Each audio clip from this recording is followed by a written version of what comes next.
ప్రభువైన యేసుక్రీస్తు నామమున మీ అందరికీ నా యొక్క వందనాలు. ఈ యొక్క సమయం ముందు మనము కాసేపు జీవం కలిగిన దేవుని వాక్యాన్ని ధ్యానం చేసుకుందాం. దేవుని సంఘంలో దేవుని ప్రజలు ఏమి చేయాలి అనే దానిని గురించి ఈ సమయం ముందు కొన్ని మాటల్ని మనం ధ్యానం చేసుకుందాం. మొదటగా మార్క్స్ సువార్త 1వ అధ్యాయము 15వ వచనంలో దేవుని లేఖనం మనం ధ్యానం చేసుకుందాం. కాలము సంపూర్ణమై ఉన్నప్పుడు దేవుని రాజ్యం సమీపించి ఉన్నది, మారు మనసు పొంది సువార్తను నమ్ముడని చెప్పుచు దేవుని సువార్తను ప్రకటించుచు గలిలయకు వచ్చెను. ప్రభువైన యేసుక్రీస్తు 2000 సంవత్సరాల క్రితం వచ్చి ఆయన మొట్టమొదట ప్రకటించిన వర్తమానం ఏంటి అనంటే, కాలము సంపూర్ణమై ఉన్నది. నెలకి 30 రోజులు ఉంటాయి కదా, 29 రోజులు అయిపోయి ఇక 30వ రోజుకి వస్తే ఈ నెల అయిపోవస్తుంది అంటాం. అలాగే ఈ లోకంలో ఉన్న సమస్తం నాశనానికి ఇక కొంచెమే దూరం ఉంది అన్న ఆ సమయంలో ఆయన వచ్చాడు. వచ్చినప్పుడు ఆయన అంటున్నాడు ఏంటంటే, ప్రజలారా కాలం సంపూర్ణమై ఉన్నదని ఎరగండి, ఎరిగి దేవుని యొక్క రాజ్యం అనేది మీకు దగ్గరలో ఉన్నది, దూరంగా లేదు.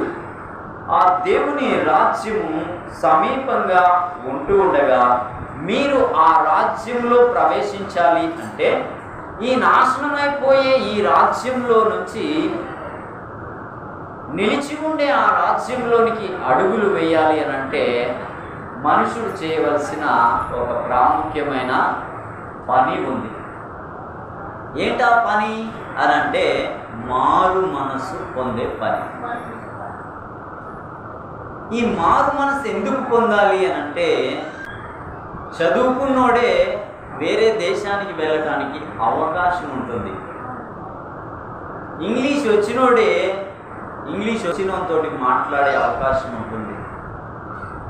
కాబట్టి ఉన్నతమైన ఆ జీవము కలిగిన ఆ దేవుని రాజ్యంలోనికి నీవు వెళ్ళాలంటే, ఈ పాప మనసుతో, భ్రష్ట మనసుతో, దుష్ట మనసుతో, చెడిపోయిన మనసుతో ఉన్న ఏ ఒక్కడు కూడా ఆ రాజ్యంలో ప్రవేశించలేడు. కాబట్టి సువార్త ఏంటా? సువార్త నీకోసమే ప్రభు లోకానికి వచ్చాడు, నీ పాపం కొరకే ఆయన ప్రాణం పెట్టాడు. ఇదిగో ఆయన నీ నిమిత్తమే చనిపోయి 3 దినముల తర్వాత ఆయన తిరిగి లేచాడు. ఎందుకంటే తన్ను విశ్వసించు ప్రతి వాణ్ణి నీతిమంతునిగా నిలవబెట్టడానికి ఆయన లేచాడు. ఇదిగో ఎవరైతే ఆయన అంగీకరించి ఆయన కొరకు బ్రతికి ఆయన కొరకు ఎదురు చూస్తారో వారిని తీసుకొని పోవడానికి ఆయన మేఘారూఢుడై రాబోచున్నాడు అన్న ఈ శుభవర్తమానము విని మార్పు నొంది, మారు మనస్సు నొంది, పాప క్షమాపణ నిమిత్తమైన బాప్తిస్మమును పొందవలసిన అవసరత మొట్టమొదటి పని. ఈ పని చేసిన వారు మాత్రమే ప్రభు యొక్క రాజ్యంలో ప్రభు యొక్క ముఖదర్శనం చేసి ప్రభువుని ఆరాధించే వారిగా ఉంటారు. ఈ లోకంలో అందరం బ్రతుకుతున్నాం, కానీ ఆ బ్రతుకు అర్థం అనేది కొందరికి లేదు, కొందరికి ఉంది. అలా ఉన్నప్పటికీ మంచోడు అన్నంత మాత్రాన పరలోకానికి వెళ్ళిపోడు, దాన ధర్మాలు చేసినంత మాత్రాన పరలోకానికి వెళ్ళిపోడు, భూదానం గోదానం చేసినంత మాత్రాన దేవుడేదో సంతోషపడి రారా నీవు నా రాజ్యంలో ఉండు అన్నాడు. కానీ ఎవడైతే మారు మనస్సు నొంది వాని పాపములు వాడు ఒప్పుకొని ఆయన కృప వలన రక్షణ పొందుతాడో అట్టివాడు మాత్రమే దేవుని రాజ్యంలో, దేవుని యొక్క నిత్య రాజ్యంలో చేరే అవకాశం ఉంటుంది. ఇది సంఘంలోనికి వచ్చే వారు చేయవలసిన మొదటి పని. రెండవదిగా మనం చూసుకున్నట్లయితే చూడండి, అపోస్తల కార్యములు 12వ అధ్యాయము 5వ వచనంలో ఈ మారు మనసు, పాపక్షమాపణ, బాప్తిస్మము తీసుకున్న తర్వాత మనం దేవుని కొరకు నమ్మకంగా నిలబడాలన్నా, బ్రతకాలన్నా, సాక్షిగా ఉండాలన్నా మనము ఏం చేయాలి అంటే నేను చదువుతాను, మీరు వినండి. పేతురు చెరసాలలో ఉంచబడెను, సంఘమైతే అతని కొరకు అత్యాసక్తితో దేవునికి ప్రార్థన చేయుచుండెను. ఈ సంఘం ఏం చేయాలి అని అంటే, సంఘంలో పలు విధములైన మనుషులు ఉంటారు. ఒకరు హెచ్చులో ఉంటారు, ఒకరు తగ్గింపులో ఉంటారు, ఒకరు ధనంలో ఉంటారు, ఒకరు దరిద్రతలో ఉంటారు, ఒకరు మంచి చురుకుగా పనిచేసేవారు ఉంటారు, కొందరు నిదానంగా పనిచేసేవారు ఉంటారు. అయితే ఒకరి కొరకు ఒకరు ఏం చేయాలి అని అంటే, వారు యోగ్యులుగా, అంగీకారమైన వారిగా, మేలుకరంగా, దేవునికి మహిమకరంగా ఉండాలి అన్న, కష్టాల్లో, కన్నీళ్ళలో, వ్యాధుల్లో, బాధల్లో, చెరసాలలో ఉన్న వారి నిమిత్తము ఏం చేయాలి అంటే సంఘం ప్రార్థన చేయాలి.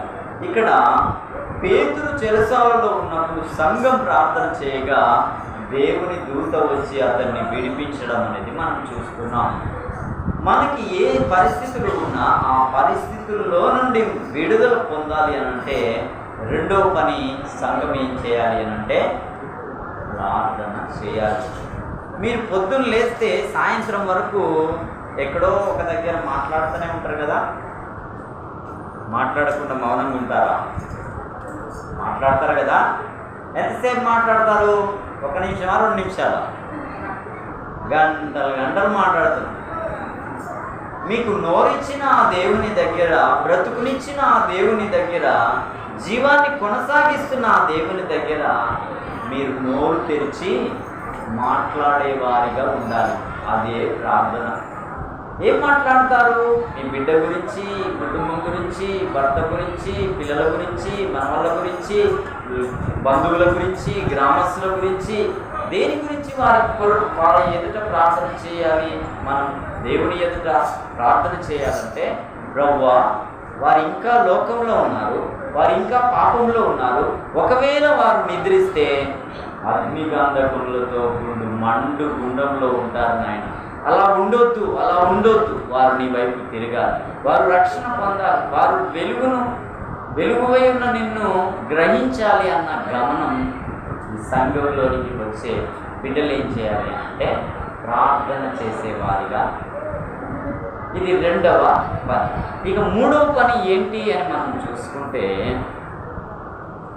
రోమీయులకు రాసిన పత్రిక 1వ అధ్యాయం 16వ వచనంలో, సువార్తను గూర్చి నేను సిగ్గుపడువాడను కాను, ఎలయనగా నమ్ము ప్రతి వానికి మొదట యూదునికి గ్రీసు దేశస్థునికి కూడా రక్షణ కలగచేయుటకు అది దేవుని శక్తి అయి ఉన్నది. ఈ సువార్తను వినే కదా దేవుని వద్దకు వచ్చారు. ఆ విన్న సువార్తను ఇతరులకు ఏం చేయాలనంటే సిగ్గుపడకుండా ధైర్యంగా చెప్పేవారిగా ఉండాలి. అలా ఉన్నప్పుడు దేవుని పనిని నువ్వు చేస్తున్న వ్యక్తివిగా దేవుడు ఎంచుతాడు. ఈమె నా బిడ్డ, నేను ఎలాగైతే ప్రకటించానో తాను వెళ్ళి ప్రకటిస్తుంది, నేను ఎలాగైతే జీవించానో తాను వెళ్ళి జీవిస్తున్నది అన్న విధానం ఇక్కడ లేఖనం ద్వారా మనకి తెలియచేయబడుచున్నది. ఇంకొకటి ఏంటంటే, ఈ ప్రకటన చేయడం వల్ల ఒక పాపి మార్పు నొంది నరకంలో నుంచి వాడు జీవంలోనికి దాటడానికి బలమైన శక్తి ఏంటి అని అంటే ఈ సువార్తనే అనేది దేవుని యొక్క వాక్యం సెలవిస్తుంది. వాడు యూదుడా, గ్రీసు దేశస్థుడా, అన్యుడా, ఇంకా ఏ జాతికి చెందినోడైనా వానిని రక్షించడానికి శక్తి కలిగిన వాక్యం ఈ సువార్తలో ఉన్నది అనేది మనం చూస్తూ ఉన్నాం. మూడవ పని. నాలుగవ పని మనం చూస్తే అపోస్తల కార్యము 2వ అధ్యాయము 4వ వచనాన్ని మనము చూస్తున్నాం. వీరు అపోస్తలుల బోధయందును, సహవాసమందును, రొట్టె వీర్చుటయందును ప్రార్థన చేయుటయందును ఎడతెగక యుందురు. ఇప్పటి వరకు మనం చేశాంగా, ఆయన శరీరంలో ఆయన రక్తంలో పాలొందడం ఇది 4వ పని. ఆయన పిల్లలు ఆయన ఇంట్లో ఆయన మహిమార్థమై వారి క్షేమాభివృద్ధి కొరకై వారు లాభము నొందు నిమిత్తమై వారు చేయవలసినది 4వది ఏంటి అంటే ఆయన శరీరంలో ఆయన రక్తంలో యోగ్యమైన విధానంలో చేయి వేయడం అనేది ఇది 4వ పని. ఇది చేసినప్పుడే మనం ఆత్మీయతలో వృద్ధి పొందుతాం, భక్తిలో వృద్ధి పొందుతాం, సాక్షిగా ఎదగగలుగుతాం, సర్వోన్నతుడైన ఆ దేవుని గుణలక్షణాలు కలిగి దేవుని మహిమను దేవునికి ఆరోపించే వారంగా ఉంటాం. ఇంకా 5వదిగా మనం చూసినట్లయితే చూడండి, యోహాను సువార్త 4వ అధ్యాయము 23వ వచనం. అయితే యథార్థంగా ఆరాధించువారు ఆత్మతోనూ సత్యముతోనూ తండ్రిని ఆరాధించు కాలం వచ్చుచున్నది, అది ఇప్పుడునూ వచ్చేయున్నది. తన్ను ఆరాధించువారు అట్టివారే కావాలనని తండ్రి కోరుచున్నాడు. దేవుడు ఆత్మ గనుక ఆయన్ని ఆరాధించువారు ఆత్మతోనూ సత్యంతోనూ ఆరాధించాలి. 5వది ఏంటి అంటే ఆయన్ని స్తుతించాలి. ఆయన సన్నిధిలో, మీ ఇంటిలో, సమాజంలో, ప్రతి స్థలంలో కూడా ఆయన పిల్లలు, ఆయన రక్తంలో కడగబడ్డవారు ఆయన్ని హెచ్చించేవారుగా, ఆయన్ని పాడి ప్రహర్షించేవారిగా, ఆయన్ని కీర్తించి గొప్ప చేసేవారిగా ఉండాలి. ఇది 6వది. 7వదిగా మనం చూసుకున్నట్లయితే చూడండి, 1 కొరింథీయులకు రాసిన పత్రిక 5వ అధ్యాయము 4వ వచనం. ఏమనగా ప్రభువైన యేసు దినమందు వాని ఆత్మ రక్షింపబడునట్లు శరీరేచ్ఛలు నశించుటకై మన ప్రభువైన యేసుక్రీస్తు నామమున మీరును నా ఆత్మయు మన ప్రభువైన యేసుక్రీస్తు బలముతో కూడా కూడి వచ్చినప్పుడు అట్టి వానిని సాతానునకు అప్పగింపవలెను. ఒక క్రమశిక్షణ అనేది లేకపోతే ఏం చేయబడతాం తెలుసా? మనం సాతానుకు అప్పగింపబడే వారం అవుతాం. ఒక క్రమం, ఒక మర్యాద, ఒక పద్ధతి, ఒక సంస్కారం అనేది లేఖనాల ప్రకారంగా మనం నేర్చుకొని ఆ ప్రకారంగా మనము నడిచినప్పుడు ఒక రోజంతా ఏం చేయబడతాం? చూడండి, ప్రభువైన యేసు దినమందు వాని ఆత్మ రక్షింపబడినట్లు నీవైనా నేనైనా ఆయన దినమందు రక్షింపబడే వారముగా ఉండాలి అనంటే మనం ఏం చేయాలనంటే క్రమం తప్పుతున్న వారిని క్రమంలో నడిపించాలి. బుద్ధిహీనతలో ఉంటే బుద్ధి వైపు త్రింపాలి, చెడు వైపు ఉంటే మంచి వైపు తీర్చిదిద్దే వారంగా ఉండాలి. ఇది క్రమశిక్షణ చేసే పని. ఇది ఎన్నోది? 7వ మాట. చివరి మాట మనం చూసుకుందాం. 1 పేతురు రాసిన పత్రిక 4వ అధ్యాయము 10వ వచనము. దేవుని నానా విధమైన కృప విషయమై మంచి గృహ నిర్వాహకులై ఉండి ఒక్కొక్కడు కృపావరం పొందిన కొలది ఒక్కొక్కడు ఉపచారము చేయాలి.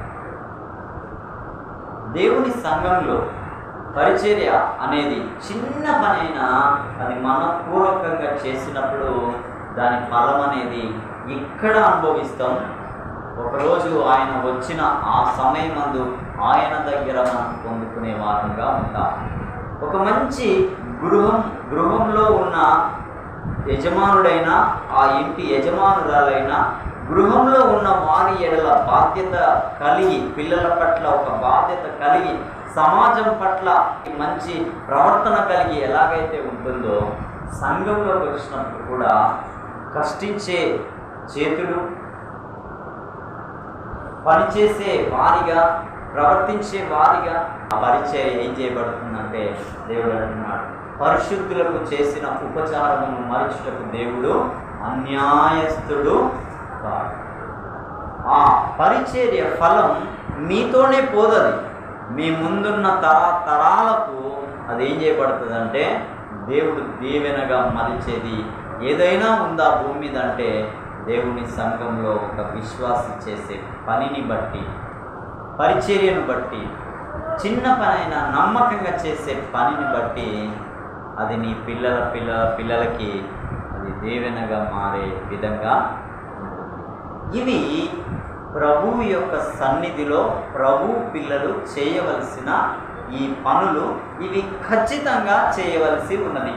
ఇవి ఖచ్చితంగా చేసినప్పుడే నీవు ఖచ్చితంగా ఆయన బిడ్డవని, ఆయన సొత్తని, ఆయన స్వాస్థ్యమని, ఆయన రాజ్యంలో ఉండదగిన వ్యక్తివి అని లేఖనాలు మనకి రూఢీపరుస్తున్నాయి. పనితనం లేనివాడు పరలోకం ఎలా పోగలడు? గుణం లేని వానికి విలువ ఎలా ఉంటుంది? కాబట్టి మనం ఆయన సన్నిధిలో ఆయన చెప్పిన చొప్పున నడవగలిగితే మనము ఆయన పిల్లలమవుతాం. ఆయన మనకు తండ్రి అవుతాడు. ఆయన నుండి మెండైన ఈవులను మనం అనుభవించగలుగుతాం. మనం ఆయన దగ్గర మొరపెట్టి అడిగినప్పుడు ఆయన కూడా తన హస్తం చాచి మన అవసరతలు తీర్చేవాడిగా ఉంటాడు.